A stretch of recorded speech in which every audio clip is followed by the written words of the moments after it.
Hello and welcome back to day 10 of most expected question series with detailed analysis, and we are targeting UPSC Prelims 2020 examination. Sir, prelims is a game of practice of facts, elimination technique, concept and common sense. तो हम यहाँ पर कर रहे हैं बहुत ढेर सारी प्रैक्टिस. आइए स्टार्ट करते हैं आज के क्वेश्चन नंबर 1 से.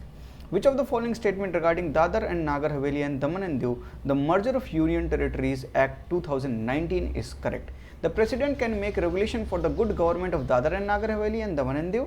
It amends the Representation of People Act 1950 to provide for the 2 seats in the Lok Sabha to the newly created Union Territory. The jurisdiction of High Court of Bombay shall be continued to extend to the newly created Union Territory. ये सभी correct statement हैं. तो बताइए कौन सा सही statement है. Notebook में लिखिए कौन सा ऑप्शन सही है. देखिए सारे ऑप्शन एकदम सही हैं. आर्टिकल 240 क्लॉज 1 प्रेसिडेंट को ये अलाउ करता है कि वो रेगुलेशंस बना सके for piece, progress and good government for certain UTs including the UT of Dadar and Nagar Haveli and Daman and Diu. और जो फर्स्ट शेड्यूल है रिप्रेजेंटेशन ऑफ पीपल एक्ट 1950 का, that provides 1 seat in the Lok Sabha to the each of 2 UTs, and the act seeks to amend the schedule to allocate 2 Lok Sabha seats to the merged UT. तो उसको amend किया गया और अब 2 seats हो गई हैं लोकसभा में जो मर्ज्ड यूनियन टेरिटरी है. ठीक है सर. जो जुरिस्डिक्शन है हाई कोर्ट का उसको एक्सटेंड कर दिया गया है मर्ज्ड यूटी के पास. तो इसका आंसर क्या हो गया? D. Question number 2. India has total 37 Ramsar wetland of international importance sites. Which among the following does not belong to Ramsar site? तो इनमें से कौन सी रामसर साइट नहीं है? नंदुर मधमेश्वर, लोकटक लेक, पुलिकट लेक या नल सरोवर बर्ड सेंचुरी. तो बताइए कौन सा रामसर साइट नहीं है. सर रामसर साइट इस बार बहुत इंपॉर्टेंट है तो इसको ज़रूर पढ़कर जाइएगा. नंदुर मधमेश्वर ये नई रामसर साइट है महाराष्ट्र की. तो महाराष्ट्र की पहली है और ये अभी क्रिएट की गई है. तो ये ऑप्शन गलत हो गया क्योंकि ये रामसर साइट है. लोकटक लेक मणिपुर में ये रामसर साइट है. पुलिकट लेक ये रामसर साइट नहीं है. तो आंसर क्या हो गया? पुलिकट लेक. नल सरोवर बर्ड सेंचुरी ये भी रामसर साइट है. तो आंसर क्या हो गया? Pulicat lake.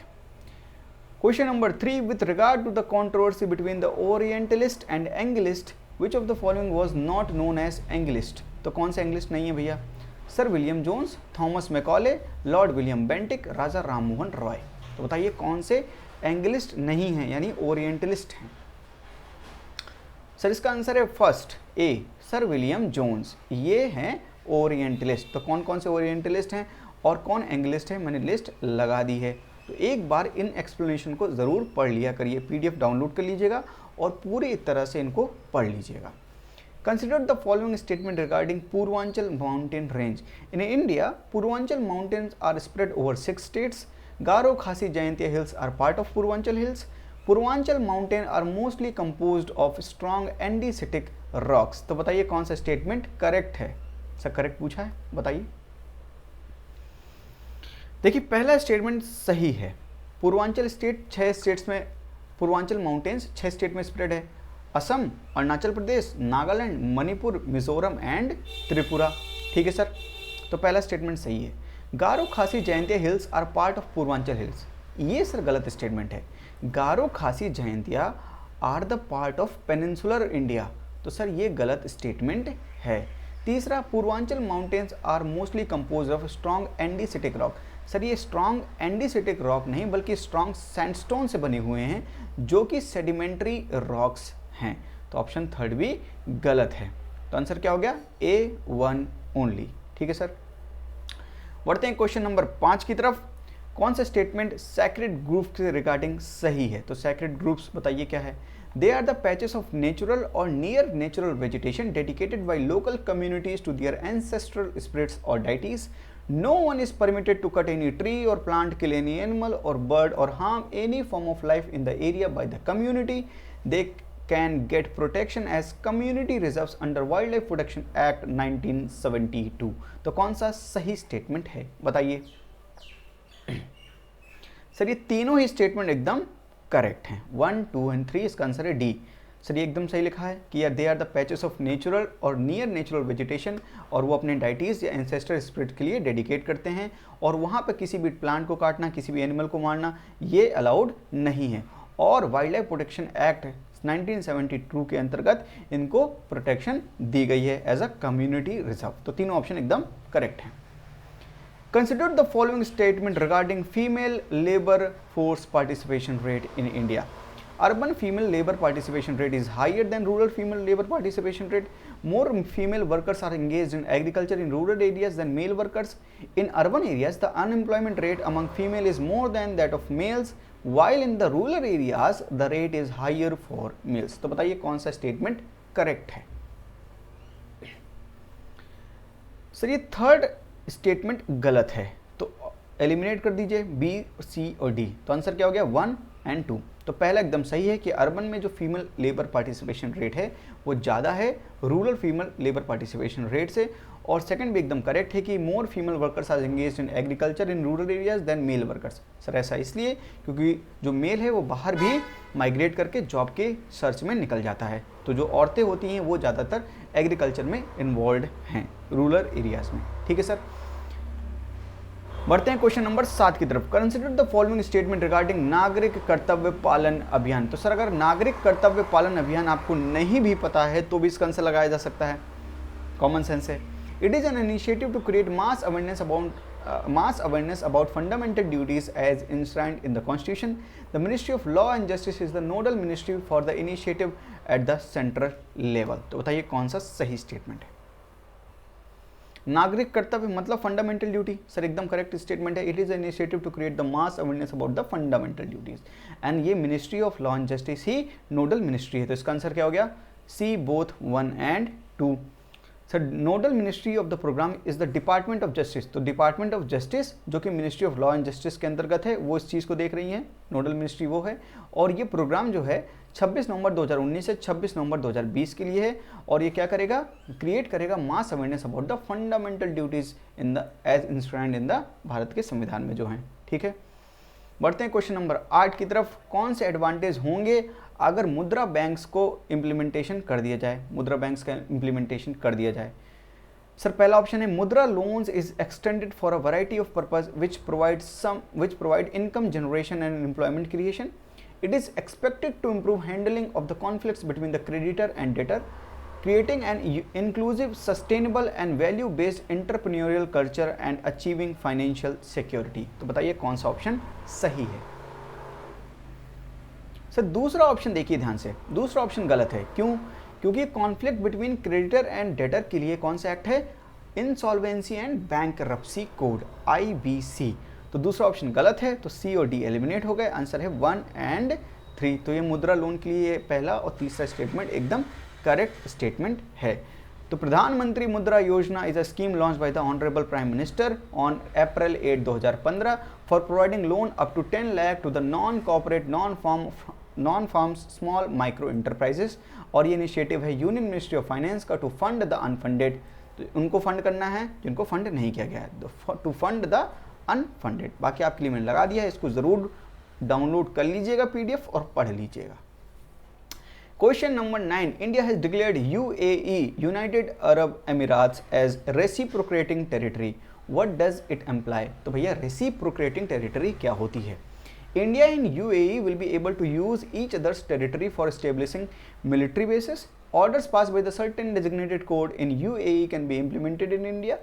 It will enable the extradition of convicts from India to UAE. It will enable intelligence sharing between the two countries. तो बताइए कौन सा सही है रेसिप्रोकेटिंग टेरिटरी के बारे में?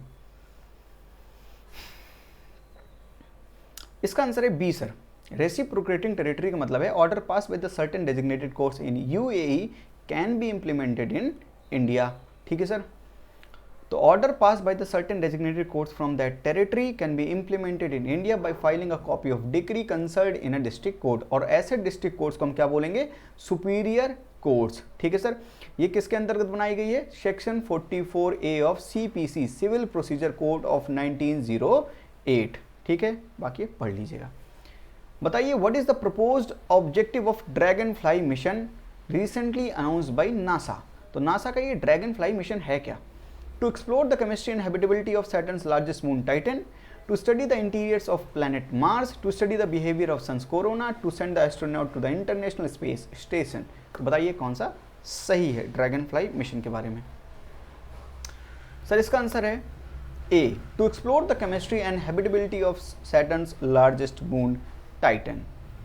तो नासा का ये जो फ्रंटियर प्रोग्राम है, न्यू फ्रंटियर प्रोग्राम, उसके अंदर आता है ड्रैगन फ्लाई मिशन, और ये क्या करेगा, केमिस्ट्री और habitability of Saturn largest moon Titan के बारे में एक्सप्लोर करेगा। न्यू फ्रंटियर प्रोग्राम में और भी हैं, जैसे कि New Horizon mission to Pluto and the Kuiper belt, Juno to Jupiter, the Osiris Rex to the asteroid Bennu. तो ये सब नासा के न्यू फ्रंटियर प्रोग्राम हैं। और ये कब भेजा जाएगा सर, लॉन्च किया जाएगा 2026 में, किसको, ड्रैगन फ्लाई मिशन को, और ये टाइटन की सरफेस पे 2034 को लैंड करेगा। Which of the following is main aim of Nabh Nirman initiative. Sir अगर नाभ का फुल फॉर्म पता है तो ये ऑप्शन, ये क्वेश्चन एकदम इजी है। Paperless travel, air capacity augmentation, making regional connectivity easy, supporting farmers income. तो बताइए कौन सा सही है इनमें से। सर नाभ का फुल फॉर्म है next generation airport for Bharat Nirman initiative. तो आंसर क्या है, एयरपोर्ट कैपेसिटी ऑगमेंटेशन। ठीक है sir. Question number 12, which of the following statement best describe the term Suman recently seen in news. तो अगर आपको सुमन नहीं भी पता है तो एक बार ऑप्शन ज़रूर पढ़ा करिए, ताकि कॉमन सेंस से भी ऐसे सवाल हो जाते हैं। सब चीज़ आपको नहीं आएगी और नहीं आ सकती है। तो सुमन क्या है sir, it is a scheme to provide free health care benefit to pregnant women and newborns. It is a central government programme which aims to promote the installation of grid connected solar power plants by farmers. It is a newly discovered pest resistant variety of rice. It's a name given to the recently launched regulatory sandbox of RBI. तो बताइए क्या इसका सही उत्तर, सुमन। सुमन औरत से ही संबंधित है sir, women. तो ये क्या है, scheme to provide the free health care benefit to pregnant women and newborn. ठीक है, common sense. Surakshit Matritva Aashwasan is a scheme under which pregnant women mother up to the 6th month after delivery and all sick newborn will be able to avail free health care benefits. ठीक है। Consider the following statement. Direct tax to GDP ratio has declined in India since the last 5 years. An increase in the direct tax to GDP ratio show a sign of improvement of tax buoyancy in the economy. तो बताइए कौन सा सही है। देखिए पहला option गलत है। Direct tax to GDP ratio हमारा इंक्रीज हुआ है क्योंकि इकोनॉमी का फॉर्मलाइजेशन ज़्यादा हुआ है। तो यहाँ पे डिक्लाइन जो लिखा है सर वो डिक्लाइन नहीं है बल्कि इंक्रीज हुआ है लास्ट 5 ईयर्स में। तो ये ऑप्शन गलत है। और टैक्स बॉयंसी और टैक्स इलास्टिसिटी मैंने एक बार आपको समझाया है ऐसे ही एक प्रश्न में पूरा। तो आप पिछले सेशन देखते रहा करिए ताकि उन क्वेश्चन से और भी बहुत ढेर सारे क्वेश्चंस कनेक्टेड होते हैं और वो सॉल्व हो सकते हैं। इसीलिए एक्सप्लेनेशन भी पूरा पढ़ा करिए। देखिए टैक्स बॉयंसी क्या होती है, जब जीडीपी इंक्रीज होती है उसके रिस्पॉन्स में डायरेक्ट टैक्स का क्या होता है, उसको बोलते हैं टैक्स बॉयंसी। यानी अगर जीडीपी इंक्रीज हो रही है और डायरेक्ट टैक्स भी इंक्रीज हो रहा है तो क्या कहेंगे, टैक्स इज बॉयंट। ठीक है सर। तो an increase in the direct tax to GDP ratio show a sign of improvement of tax buoyancy in the economy, एकदम करेक्ट स्टेटमेंट है। तो पहला दूसरा करेक्ट है, पहला गलत है। तो आंसर क्या हो गया, B, 2 only. Consider the following statement. Article 343 makes it a duty of the Union to promote the spread of Hindi language. The Government of India conducts the World Hindi Conference annually to spread the use of Hindi language globally. India is the only country where Hindi with Devanagari script has been recognized as the official language of the state. तो कौन सा incorrect है, तो ध्यान दिया करिए, correct पूछा है या इनकरेक्ट, इनकरेक्ट पूछा है इस बार। देखिए पहला इनकरेक्ट है, ये आर्टिकल 343 नहीं है, ये आर्टिकल 351 है और उसमें ड्यूटी है यूनियन की to promote spread of Hindi language. एकदम करेक्ट स्टेटमेंट लिखा है पर आर्टिकल नंबर गलत लिखा है इसलिए गलत स्टेटमेंट है, 351 है ये। दूसरा, the government of India conducts the world Hindi conference annually to spread the use of Hindi language globally. Sir government of India ही नहीं बल्कि और भी देश हैं जैसे कि united kingdom, united state, Mauritius, Trinidad Tobago, इन्होंने भी होस्ट किया है वर्ल्ड हिंदी कॉन्फ्रेंस और ये भी एनुअली नहीं होता है। तो 2 अर्थों पर ये गलत है, एक तो एनुअली के हिसाब से भी गलत है और केवल गवर्नमेंट ऑफ इंडिया करती है ये भी गलत है। ठीक है सर, तो option second is also wrong. Third एकदम करेक्ट है, India is the only country where Hindi with the Devanagari script has been recognised as the official language of the state. तो करेक्ट है तीसरा, तो पहला दूसरा इसका आंसर हो जाएगा क्योंकि गलत पूछा है। Question number 15, recently seen in news EASE 3.0, ये क्या है sir EASE 3.0? Reform in the fertilisers and food subsidy by the government, easier access to the government to the RBI surplus reserves, reform agenda that aims at providing smart tech enabled public sector banking, easier access to government bond। तो बताइए क्या सही उत्तर है? Sir B तो एकदम absurd option है कि वो सरप्लस रिजर्व वाला, और ये डी भी अपसर्ड है, easier access to government bonds.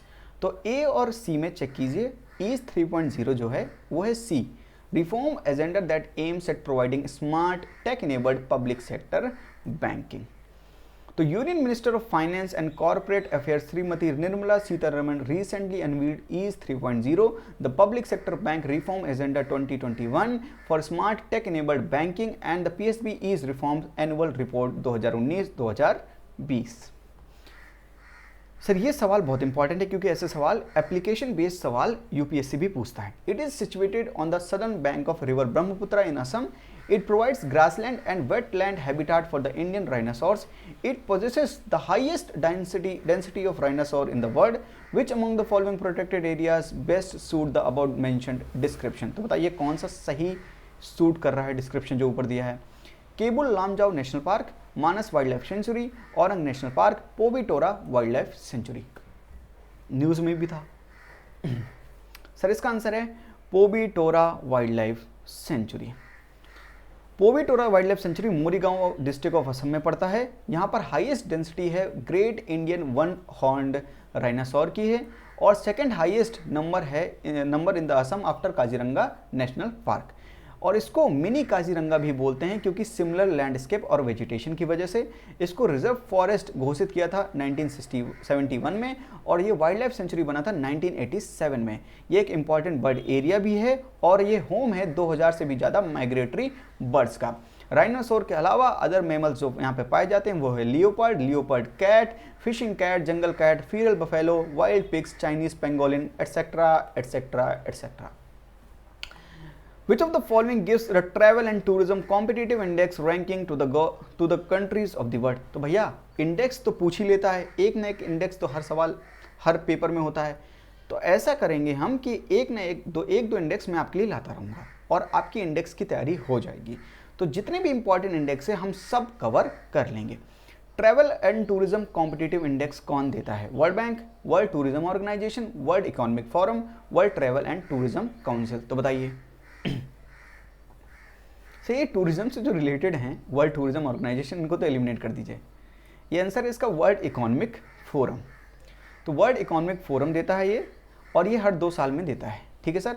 140 countries की इकोनॉमी को ये कंपेयर करता है। 4 इंडिकेटर हैं, enabling environment, travel and tourism policy, enabling condition, infrastructure, natural and cultural ranking. और 2019 में इंडिया की रैंक 34 रही है। 2017 से 6 प्लेस हम ऊपर पहुंच गए हैं, और इसीलिए इंपॉर्टेंट सवाल है क्योंकि हम इंडिया ने अच्छा इंप्रूवमेंट किया है। Question number 18, with reference to sovereign gold bonds consider the following statement. It works as substitute for holding physical gold and seeks to reduce the import of the physical gold.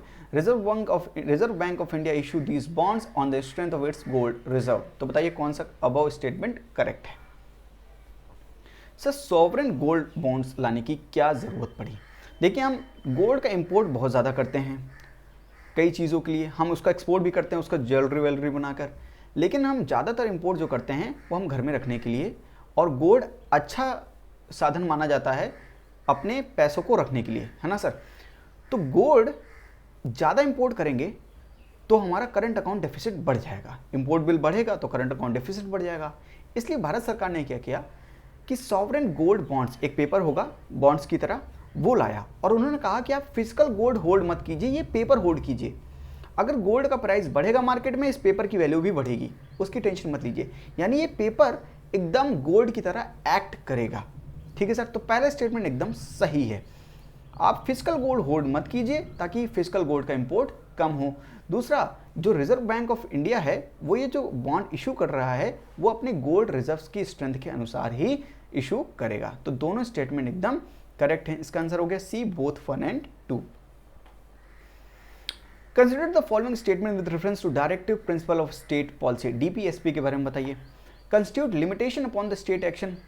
It enshrines the directives to be given by the center to the states. तो बताइए क्या सही है?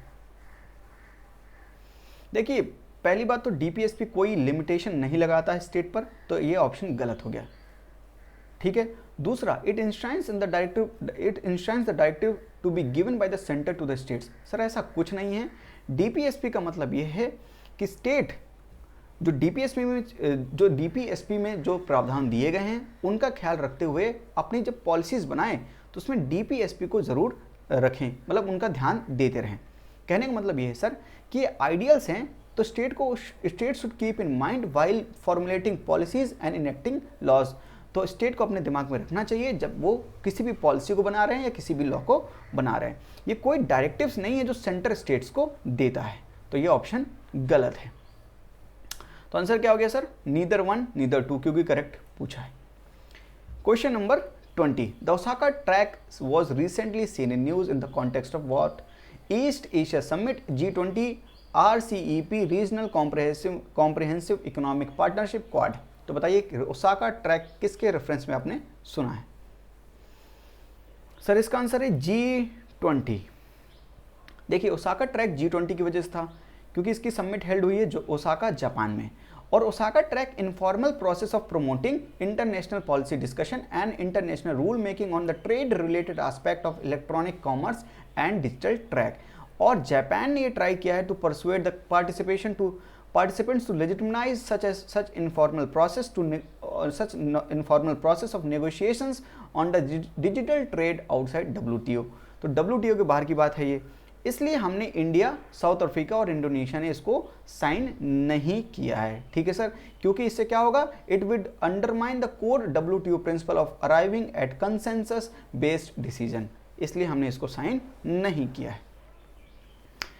Question number 21, which of the following statement regarding need northern European enclosure dam? ये correct है। It is a proposed project of 2 dams that will separate the North Sea from the Atlantic Sea. The one dam will be constructed between France and England, whereas the other will be in between Scotland and Norway. तो बताइए कौन सा correct होगा? Need northern European enclosure dam. Sir पहला statement एकदम correct है। हम north सी को और अटलांटिक सी को सेपरेट करेंगे, तो 2 डैम बनाएंगे, उससे सेपरेट हो जाएगा ये। अगर आपको लोकेशन पता है तो ये सवाल ईजी है आपके लिए। तो पहला डैम हम बनाएंगे फ्रांस और इंग्लैंड के बीच में, एकदम करेक्ट है, जो कि 161 किलोमीटर का होगा, और दूसरा बनाएंगे स्कॉटलैंड एंड नॉर्वे के बीच में, जो कि 476 किलोमीटर का होगा। इससे क्या करेंगे? नॉर्थ सी और हम अटलांटिक सी को सेपरेट कर देंगे। तो दोनों स्टेटमेंट एकदम करेक्ट हैं, C both 1 and 2। Question number 22, with reference to river Indus consider the following statement? Indus river basin span over 4 countries. Indus water treaty is the water distribution treaty between India and Pakistan signed in 1960 that was brokered by United Nations. Satluj river originates in Tibet and it is the largest tributary of Indus river. इसका उत्तर बताइए। Sir tricky सवाल है, बहुत ही बेहतरीन। देखिए जब हमको countries का एकदम कंफर्म ना हो तो पहले ऑप्शन चेक नहीं करना चाहिए, पहले दूसरा या तीसरा चेक कीजिए। तीसरा चेक कीजिए, Sutlej river originates in Tibet and it is the largest tributary of Indus river. Sir ये तिब्बत तो ठीक है, लेकिन लार्जेस्ट ट्रिब्यूटरी नहीं है सर, चिनाब है लार्जेस्ट ट्रिब्यूटरी। अगर ये आपको पता है तो तीसरा एलिमिनेट हो गया, यानी आपको पता है कि या तो 1 आंसर होगा या तो 2 आंसर होगा। सर अगर दूसरा देखेंगे हम, Indus water treaty is the water distribution treaty between India and Pakistan signed in 1960, एकदम करेक्ट स्टेटमेंट है यहाँ तक। लेकिन that was brokered by not United Nations, that was brokered by World Bank। तो ये गलत है, यहाँ पे यूनाइटेड नेशन नहीं होना चाहिए, वर्ल्ड बैंक होना चाहिए, तो ये करेक्ट स्टेटमेंट होता। तो दूसरा भी इनकरेक्ट है, तो आंसर क्या हो गया? B1 only. तो sir Indus river basin spans over 4 countries, India, Pakistan, China and Afghanistan. अगर हम वैसे कैलकुलेट करते तो हम इंडिया, पाकिस्तान और चाइना ही करते, अगर हमारे मन में अफगानिस्तान नहीं होता तो हम ये सवाल गलत कर देते।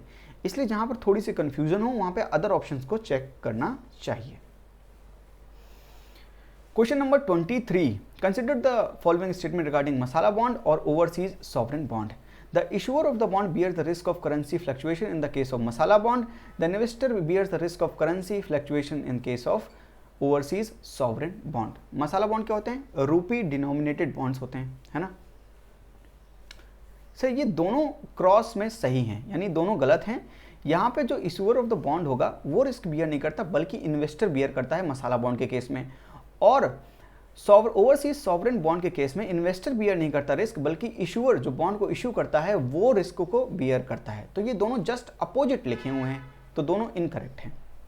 तो करेक्ट पूछा है तो डी ऑप्शन हो गया, दोनों इनकरेक्ट हैं। क्योंकि question number 24, inverted duty structure की वजह से क्या कॉन्सिक्वेंसेस होंगे ये बताइए। विच of the following is most likely the consequences of the imposition of the inverted duty structure. It will make Indian manufactured goods more competitive in the foreign markets. It will negatively impact the government's Make in India program. It will ensure that the reduction in the tax rate by the government are passed on to the consumer by the manufacturers. It will help Indian companies to raise money from the ECB external commercial borrowing. तो बताइए क्या सही है? थोड़ा fast तो नहीं हो रहा? देखिए इन्वर्टेड ड्यूटी क्या है ये समझते हैं। जब आपने कोई रॉ मटेरियल इंपोर्ट किया तो उस पर इंपोर्ट ड्यूटी ज़्यादा है, और अगर आपने रॉ मटेरियल नहीं इंपोर्ट किया, कोई फिनिश्ड गुड इंपोर्ट किया है, तो उस पर इंपोर्ट ड्यूटी कम है। यानी जिस रॉ मटेरियल से आप फिनिश गुड्स बना रहे हैं उसके रॉ मटेरियल खरीदने के लिए इंपोर्ट ड्यूटी ज़्यादा लग रही है, और अगर वही गुड आप सीधे इंपोर्ट कर रहे हैं फिनिश गुड, तो इंपोर्ट ड्यूटी कम लग रही है। इसको बोलते हैं सर इन्वर्टेड ड्यूटी स्ट्रक्चर। इससे क्या होगा, आप जो हैं मोटिवेटेड होंगे कि आप फिनिश गुड को ही इंपोर्ट करें ताकि उसमें इंपोर्ट ड्यूटी कम है, और आप रॉ मटेरियल इंपोर्ट करने के मूड में नहीं होंगे। इससे क्या होगा sir, it will negatively impact our government's make in India initiative. तो आंसर क्या हो गया, बी। तो import duty on the finished good is lower than the import duty on the raw material. नहीं, रॉ मटेरियल पे ज़्यादा import duty लग रही है। इसको बोलते हैं इन्वर्टेड ड्यूटी स्ट्रक्चर। ठीक है सर। आज का लास्ट सवाल, question number 25। The notion of sovereignty of the parliament is not applicable on the Indian parliament. माफ कीजिएगा। In this context, which of the following aspect limits the parliamentary sovereignty in India? Written nature of the constitution, system of judicial review, fundamental rights. तो कौन सा सही है? हमारे यहाँ sovereign कौन है? Constitution is sovereign, neither parliament, neither executive, neither judiciary. No one is sovereign, only constitution is sovereign. तो parliamentary sovereignty को कौन restrict करता है? Sir written nature of the constitution, क्योंकि हमारे पास कॉन्स्टिट्यूशन है, रिटन कॉन्स्टिट्यूशन है, तो बिल्कुल लिमिट करता है, एकदम सही ऑप्शन है। सिस्टम ऑफ जुडिशियल रिव्यू, तो जुडिशरी एग्जीक्यूटिव या लेजिस्लेटिव एक्शन को रिव्यू कर सकते हैं, तो ये भी उनकी सॉवरेनिटी पे लिमिट है, तो सिस्टम ऑफ जुडिशियल रिव्यू भी सही आंसर है। और तीसरा फंडामेंटल राइट, ऑफकोर्स क्योंकि जो पार्लियामेंट है वो फंडामेंटल राइट्स को वायलेट नहीं कर सकती है, तो उसकी सॉवरेनिटी को वो लिमिट करता है। तो आंसर क्या हो गया, 1, 2 एंड 3। ये एक्सप्लेनेशन मैंने पूरा लगा दिया है, पीडीएफ को डाउनलोड कर लीजिएगा और ज़रूर पढ़ लीजिएगा। ठीक है सर। कल किसी वजह से सेशन नहीं आ पाया था, क्योंकि इलेक्ट्रिसिटी नहीं थी और इंटरनेट कनेक्शन नहीं था, तो उसके लिए माफ़ कीजिएगा, पर हम अपना वादा ज़रूर पूरा करेंगे। अगर आपको वीडियो पसंद आ रही है तो लाइक बटन को ज़रूर हिट करें। ये मेरा चैनल है होप तुषांत यादव। अगर आपको हमारी मेहनत अच्छी लग रही है तो चैनल को सब्सक्राइब ज़रूर करें, थोड़ा सा प्यार हमको भी दें। ये मेरी टेलीग्राम लिंक है, यहाँ पर मैं ये भी बता देता हूँ कि जिस दिन सेशन नहीं आएगा इस टेलीग्राम चैनल को ज़रूर ज्वाइन करें, क्योंकि यहाँ पे पीडीएफ भी होते हैं, अदर मटेरियल्स भी होते हैं, वहाँ पर आप उन चीज़ों को डाउनलोड कर लें और आराम से पीडीएफ को पढ़ें, और कोई इन्फॉर्मेशन या इंपॉर्टेंट नोटिस होती है मैं वहाँ पर लगा देता हूँ। तो टेलीग्राम से हमारे ज़रूर जुड़ें। तो आज के लिए इतना ही, थैंक यू, जय हिंद।